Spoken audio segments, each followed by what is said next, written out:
मेरे राजा जी सब आइए, आप सभी का स्वागत है आपके गुरुजी चैनल एस पीजा चैनल पे। और मेरे प्यारे भाइयों, मेरे प्यारे मित्रों, आज आप लोगों को इस तरह के प्रश्नों को देख के डर लगता होगा। आज इस वीडियो के अंदर आप लोगों को वो डर खत्म होने जा रहा है। अगर आप लोग शुरू से अंत तक इस तरह के प्रश्नों को सीखना चाहते हैं, जो कैसे इन प्रश्नों को हम लोग कर सकते हैं एग्जाम में, और कैसे इन प्रश्नों से हम डरे नहीं मेरे प्यारे भाइयों, तो ये वीडियो आप लोगों के लिए बहुत ही ज्यादा इंपॉर्टेंट होने वाला है। इसे शुरू से लेकर जरूर अंत तक देखिए। और अगर आप लोग अपने गुरुजी को फॉलो नहीं किए हैं तो मैथ के लिए, साइंस के लिए और अदर सब्जेक्ट के लिए भी अपने गुरुजी को फॉलो कर सकते हैं। क्योंकि मेरे प्यारे भाइयों, मैं अगर आप लोगों को मैथ और साइंस में मोक्ष की प्राप्ति करना है, फिर आपको गुरुजी को फॉलो करना होगा। और आप लोग इस वीडियो के माध्यम से ही समझ जाएंगे जो आपके गुरुजी आप लोगों को किस तरह से, कितने अच्छे तरीके से सिखाते हैं और समझाते हैं।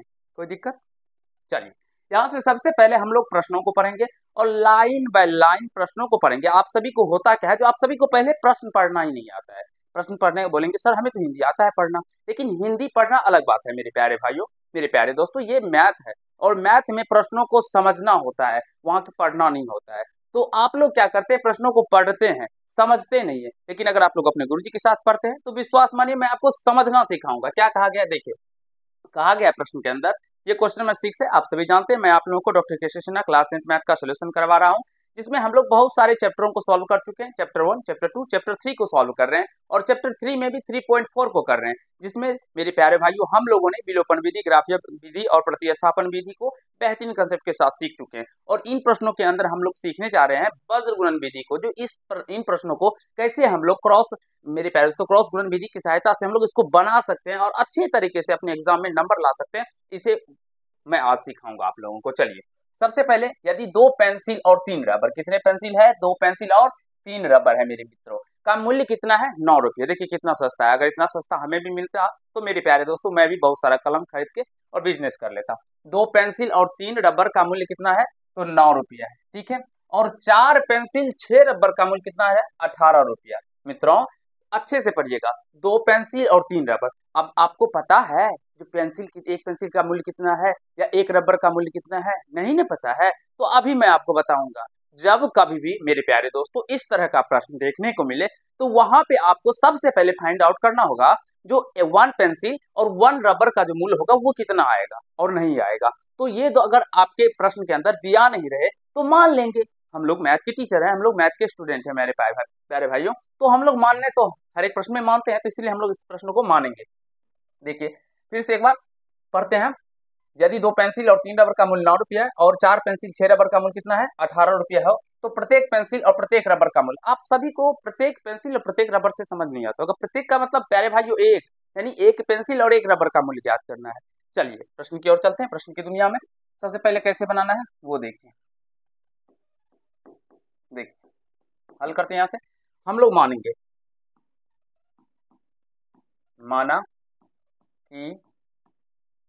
माना कि एक पेंसिल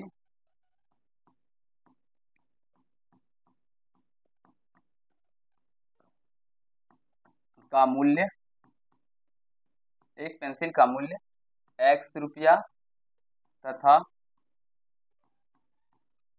इधर भी लिखता हूं, ठीक है, एक रबर का मूल्य, एक रबर का मूल्य, एक रबर का मूल्य y रुपया है।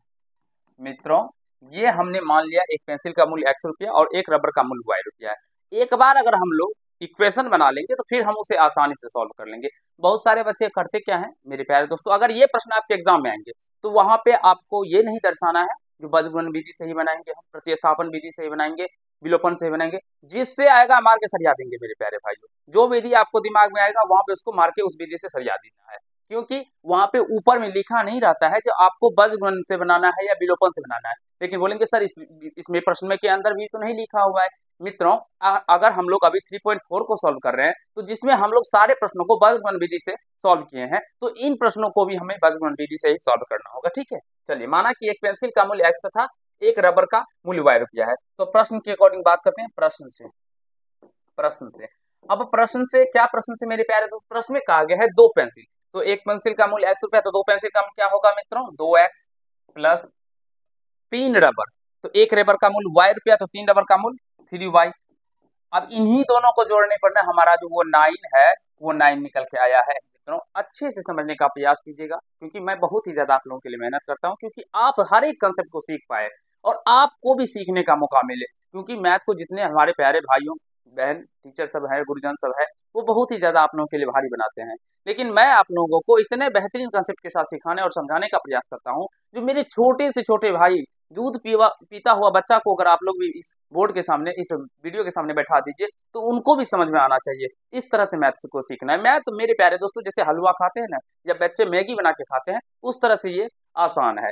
देखिए हमने क्या बोला, जो 2 पेंसिल और 3 रबर का मूल्य ही ना 9 रुपया है, हमने एक पेंसिल का मूल्य क्या मान लिया, x रुपया, एक पेंसिल का रबर का मूल्य y रुपया, तो 2 पेंसिल तो 2x मूल्य हो गया पेंसिल का टोटल, और 3 रबर तो 3y मूल्य हो गया रबर का। तो दोनों को जब ऐड करेंगे तो वो 9 के ही बराबर होगा। आशा करता हूँ समझ पा रहे होंगे, और इसे हम लोग फर्स्ट इक्वेशन मान लेंगे।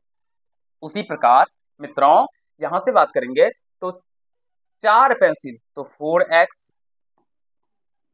प्लस 6 रबर यानी 6y इक्वल टू क्या हो जाएगा 18 यानी कि 18। तो इसे सेकेंड इक्वेशन मान लेंगे। मेरे प्यारे दोस्तों बताइए अभी तक जो मैंने किया है, समीकरण फर्स्ट और समीकरण सेकेंड माना है और जो निकाला है इक्वेशन, यहाँ तक समझने में आप सभी को कहीं से कोई आपत्ति हुआ नहीं हुआ? तो वीडियो को लाइक कर दीजिएगा, क्योंकि मेरे प्यारे दोस्तों बहुत ही मेहनत करके आप लोगों के लिए वीडियो हम बनाते हैं।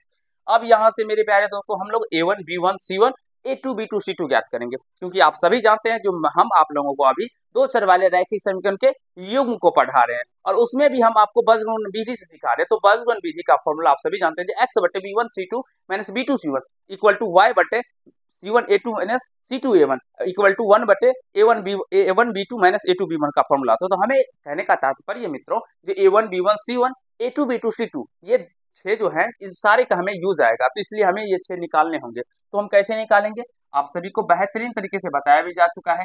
तो A1 का बात करेंगे, जो समीकरण जो फर्स्ट होगा, इसमें हम लोग क्या कर सकते हैं, इस 9 को इधर भी लेके आ सकते हैं, ठीक है, या नहीं भी लेके आएंगे तो भी कोई बात नहीं, थोड़ा सा लेकिन समझने की प्रयास है। जो इस 9 ये 9 जो दो चर वाले रैखिक समीकरण का जो युग्म होता है वो इस तरह से होता है A1x plus B1y plus C1 equal to 0, A2x plus B2y plus C2 equal to 0, इस तरह से होता है इनका युग्म। तो C1 इस साइड होता है, और बहुत सारे हमारे इंटेलिजेंट छात्र छात्राएं क्या करते हैं, तो वो C1 इधर ही छोड़ के और वो क्या करते हैं, तो मिस गलती कर देते हैं क्या, तो वो C1 को 9 ही लिखते हैं, लेकिन कभी भी ये 9 जब इस साइड आएगा तो ये माइनस का 9 हो जाएगा। तो C1 पे थोड़ा सा फोकस रखिएगा। तो A1 का वैल्यू क्या है मित्रों, 2 है, तो 2 दीजिएगा, A1 2। B1 का वैल्यू क्या है, B1 का वैल्यू देखिए 3 हो जाएगा, और C1 का वैल्यू माइनस का 9 हो जाएगा। देखिए बच्चे को दिखाई पड़ रहा है, उधर देखिए बोर्ड के अंदर, आपको दिखने से मतलब नहीं है बोर्ड।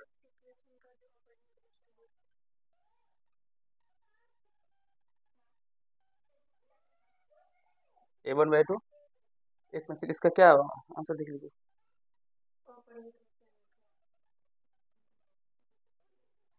ठीक है ना, दिख रहे हैं बच्चे लोगों को, कोई बात नहीं। अब A2 हम लोग ज्ञात करेंगे मित्रों। A2 जब ज्ञात करेंगे तो A2 का वैल्यू यहाँ से देखें, A2 कितना है, A2 क्या है 4, B2 क्या है, B2 यहाँ से 6, और C2 क्या है मित्रों, तो ये प्लस में 18 है, जब इस आएगा तो माइनस में 18 आ जाएगा। अब यहाँ से मेरे प्यारे दोस्तों हम थोड़ा सा आपको पहले की दुनिया में लेके चलना चाहते हैं। पहले की दुनिया का तात्पर्य हुआ जब मैंने आप लोगों को दो चर वाले रैखिक समीकरण का युग्म बताए थे, तो वहां पे कुछ आप लोगों को कंसेप्ट सिखाए थे। कंसेप्ट कैसा सिखाए थे, कंसेप्ट नहीं देखे मित्रों, जाइए पहले वीडियो देखिए, डिस्क्रिप्शन बॉक्स में सारे वीडियो का लिंक आप लोगों के लिए ही दिया रहता हूँ, जो आप लोगों को मैथ में कहीं से कोई प्रॉब्लम ना हो, और एक भी पॉइंट ऐसा ना हो जो आप लोग सीख ना पाए, समझ ना पाए। सारे पॉइंट्स को मैं मेरे प्यारे दोस्तों खोज खोज के निकालता हूँ और आप लोगों को बताता हूँ, और इतना गणित बता दूंगा ना मेरे प्यारे दोस्तों, आप लोग रोड पे चलते चलते भी गणित का ही प्रयोग करते रहिएगा, घर में बैठे बैठे भी गणित का ही प्रयोग करिएगा। बिल्कुल अपने आप को गुरुजी पे विश्वास रखना है, क्योंकि 100 में 100 लाना है तो फिर आपको गुरुजी ही दिलवा सकते हैं मेरे प्यारे दोस्तों। क्योंकि मैंने पहले ही बताया था, जो मोक्ष की प्राप्ति आपको आपके गुरुजी से ही होगा। मैथ और साइंस में ऊपर की जाने की बात मेरे प्यारे भाई मैं नहीं करता हूँ, क्योंकि ऊपर की जाने की बात वो ऊपर वाले ही कर सकते हैं, मैं नीचे की बात करता हूँ। देखिए अब यहाँ से अगर बात करेंगे मित्रों, तो थोड़ा सा हम लोग A1 B1 C1 A2 B2 C2 पे ध्यान देंगे। थोड़ा सा क्या देंगे सर जी ध्यान, मुझे समझ नहीं आ रहा है कैसे क्या बोल रहे हैं सर। अभी देखिए देखिए मेरे प्यारे दोस्तों, मैंने आपको बताया था जब A1/A2 not equal to B1/B2 हो, तो उसका जो ग्राफिक निरूपण होता था मेरे प्यारे दोस्तों, वो प्रतिच्छेदी लाइन को दर्शाता था, और उसका जो होता था वो केवल और केवल एक हल होते थे, यानी अद्वितीय हल होते थे। लेकिन जब हम यहाँ पे बात करेंगे इन कंडीशनों को देखते हुए, इनकी शर्तों को देखते हुए और यहाँ पे हम सोचते हैं तो हमारा a1/a2 बराबर b1/b2 बराबर c1/c2 आता है। और जब कभी भी मित्रों a1/a2 बराबर b1/b2 बराबर c1/c2 आए तो वो उसका जो ग्राफीय निरूपण होता है वो समपाती रेखा, यानी इस तरह से एक ही रेखा के ऊपर दोनों रेखाएं होती हैं। समांतर रेखा में तो कोई हल नहीं होगा, समपाती ना मेरे प्यारे दोस्तों, वो समपाती रेखा को रिप्रेजेंट करता है। और जब कभी भी वो समपाती रेखा को रिप्रेजेंट करेगा तो उसके अनेक हल होंगे, क्योंकि एक ही रेखा के ऊपर दूसरी रेखा भी है तो वो एक दूसरे को तो बार बार न कट कर रहा है, तो इस कंडीशन में हम लोग इसे ज्ञात नहीं कर पाएंगे।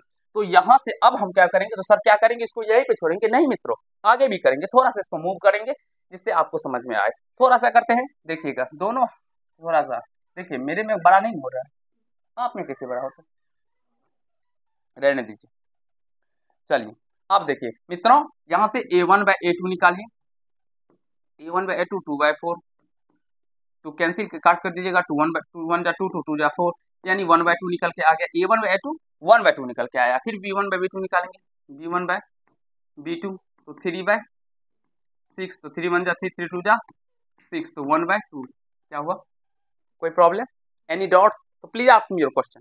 ठीक है, अब c1/c2 निकालेंगे मित्रों, c1/c2 क्या है, तो यहाँ से देखिए माइनस का 9 बटे में माइनस का 18 है, तो माइनस से माइनस कैंसिल, और 9 1 जा 9, 9 2 जा 18, यानी 1/2। अभी मैंने बताया मित्रों, जो a1/a2 यहाँ से लिखेंगे, चूंकि यहाँ पे स्पेस लिखते हैं, क्योंकि a1/a2 बराबर b1/b2 बराबर c1/c2 आ रहा है ना मित्रों, a1/a2 बराबर b1/b2 बराबर c1/c2 आ रहा है।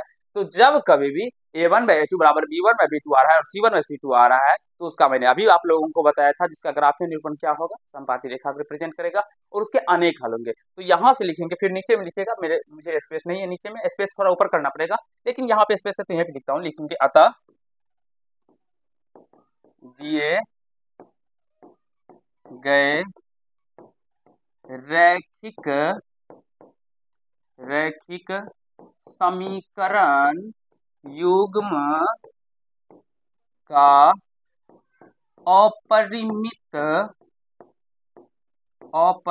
रूप से अनेक हल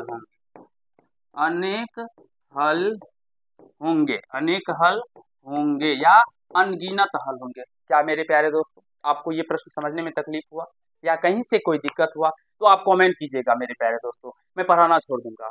क्योंकि अगर आप लोगों को दिक्कत होता होगा और समझ में नहीं आता होगा तो फिर मुझे पढ़ा के क्या फायदा है, क्योंकि मैं इतना मेहनत करके बताऊं और आप लोग ना समझते हो तो मुझे पढ़ाने से कोई फायदा ही नहीं है। तो आप लोग जरूर कमेंट कीजिएगा, और समझ में आ गया हो, बहुत सारे बच्चे का कमेंट भी आता है, मेरे पवन पटेल भाई है जो कि हर एक वीडियो पे कमेंट करते हैं और उनका कमेंट इतना लाजवाब होता है कि मेरा दिल को, मेरे प्यारे दोस्तों, प्रफुल्लित कर देता है, और आप लोगों के लिए वीडियो बनाने के लिए मैं तत्पर हो जाता हूँ, क्योंकि उनका कमेंट। और बहुत सारे ऐसे स्टूडेंट है, हमारे प्यारे भाई है, हमारे प्यारे बहुत सारे गुरुजन भी हमारे चैनल से जुड़े हैं, तो उन गुरुजनों को भी मैं प्रणाम करता हूँ, नमस्कार करता हूँ। अगर आप लोगों को भी किसी समस्या हो, किसी भी प्रकार का तकलीफ हो, तो आप भी अपने कैलकुलेशन मेरे प्यारे दोस्तों कमेंट कीजिएगा, तो वहां पे आपके सारे क्वेश्चनों का निदान हो सकता है। और आप भी मेरे प्यारे दोस्तों, शिक्षा बांटना एक समाज को सुधारने का कार्य है, और ये जो गुरुजन जितने भी होते हैं वो सभी पूजनीय योग है। मेरे प्यारे छात्र छात्राओं, आप सभी अपने गुरुजनों का सम्मान कीजिए और उनका हमेशा ही सम्मान करते रहिए, क्योंकि उनका अपमान कीजिएगा तो फिर आपको कभी भी जिंदगी में विद्या नहीं आ सकता। तो आपको किसी भी प्रकार का डाउट्स, अगर किसी भी प्रश्न में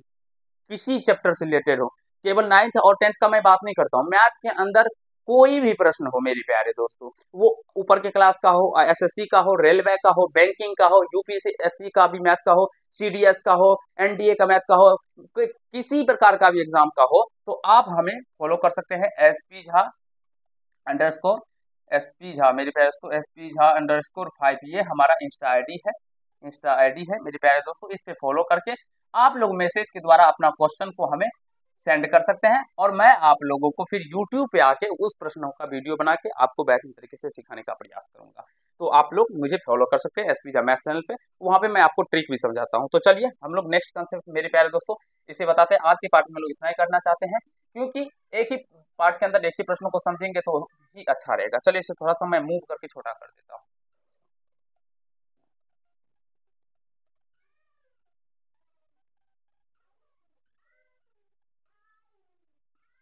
तो चलिए मेरे प्यारे दोस्तों, आशा करता हूँ आज का पाठ आप लोगों को अच्छा लगा होगा और इसी तरह से मैं आप लोगों को सारे कंसेप्ट सिखा दूंगा। आप लोग अपने गुरुजी पे विश्वास रखिए और जितना कहते हैं आपके गुरुजी बस उतना ही करिए।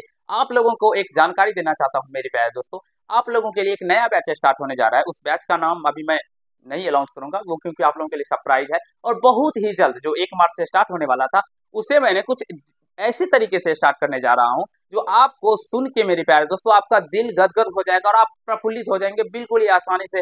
और आपको इतने तरीके से सटीक शानदार तरीके से मैथ पढ़ाया जाएगा और मैथ की रिवीजन करवाया जाएगा मेरे प्यारे दोस्तों, जो विश्वास मत मानिए। और वो वीडियो बहुत ही जल्द आप लोगों के लिए प्रस्तुत करने वाला हूँ, तो आप लोग सारे वीडियो को देखिए। मैथ और साइंस आप लोग आंख बंद करके सो जाइए, जो गुरुजी है ना हमारे देख लेंगे। बस कोई भी पूछे जो मैथ साइंस को तुमको टेंशन नहीं है, बोले नहीं हमारे गुरुजी हमारे मैथ साइंस का टेंशन ले रखे हैं, बस इतना समझिए। और मैम तो आपको हिंदी और मैथिली और अदर सब्जेक्ट भी बताएगी, तो मैं मैम से बोलूंगा आपको वो सारा सब्जेक्ट भी करवा देगी। मैम से भी पढ़िएगा, आपको मजा आ जाएगा। मैम भी आपको पढ़ाएगी ना, वो डांस कर करके पढ़ाती है। एक बार जब उनका वीडियो आप लोग देखिएगा ना तो पता चलेगा, जब आप लोग ऑफलाइन में रहते तो आपको पता चलता। चलिए आज के पार्ट में इतना ही करते हैं। अगर आप लोग को ये पार्ट अच्छा लगा हो तो वीडियो को लाइक कर दीजिएगा अपने गुरुजी के लिए, और चैनल पर नए होंगे तो चैनल को सब्सक्राइब करके बेल आइकन को प्रेस कर लीजिएगा, जिससे मेरे हर एक वीडियो का नोटिफिकेशन आप तक पहुंचता रहे। और छोटे से छोटे प्यारे भाई बहनों तक जरूर ही इस वीडियो को शेयर कीजिएगा। धन्यवाद।